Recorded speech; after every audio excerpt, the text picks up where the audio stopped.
কারো হাতে লাঠি, কারো হাতে টর্চ লাইট, চোখে মুখে তাদের উচ্ছ্বাস। সন্দেহ হলে বাঁশি বাজিয়ে দৌড়ে গিয়ে থামাচ্ছেন গাড়ি। রাতের আধারে টর্চ লাইট দিয়ে তল্লাশির পাশাপাশি গাড়িতে থাকা লোকজনকে জিজ্ঞাসাবাদও করা হচ্ছে।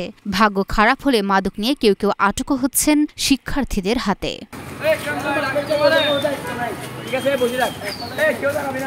সোমবার দিবাগত রাতে ঘড়ির কাঁটায় রাত তখন 12টা বেজে 34 মিনিট। তখনও নগরের চকবাজার থানার গোলজার মোড়ে বিভিন্ন গাড়ি তল্লাশি করছিলেন শিক্ষার্থীরা। কয়েকটি টিমে বিভক্ত হয়ে তারা এ কার্যক্রম পরিচালনা করছিলেন। সড়কের অর্ধেক অংশে ব্যারিকেড দিয়ে সন্দেহজনক গাড়ি দেখলেই থামাচ্ছেন তারা। এরপর টর্চ লাইট দিয়ে দেখছেন সবই। কাউকে আবার গাড়িতে থেকে নামিয়ে জিজ্ঞাসাবাদও করছেন তারা। গাড়ির গোপন অংশ অথবা বক্স থাকলে খুলে দেখেন শিক্ষার্থীরা। দেখে বোঝার উপায় নেই তারা সাধারণ কোনো শিক্ষার্থী।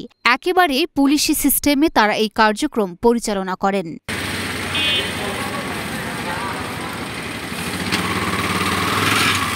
উল্লেখ্য, কোটা সংস্কারের দাবিতে আন্দোলনরত ছাত্র জনতার প্রতিরোধের মুখে 5ই আগস্ট শেখ হাসিনা সরকারের পতন হয়। এরপর থেকে বিভিন্ন পুলিশ এবং বিভিন্ন থানায় হামলার ঘটনা ঘটে। এ কারণে পুলিশ শূন্য হয়ে পড়ে দেশের প্রায় সব থানা। সংস্কারের দাবি তুলে পুলিশ কর্মকর্তারা কর্মবিরতিও পালন করে। তবে অন্তর্বর্তী সরকারের স্বরাষ্ট্র মন্ত্রণালয়ের উপদেষ্টার সঙ্গে বৈঠকের পর থানায় থানায় যোগ দিতে শুরু করে police.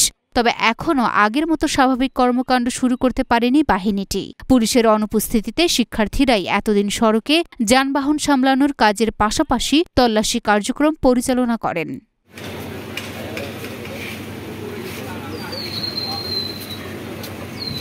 Luna Afroz, Dhaka post.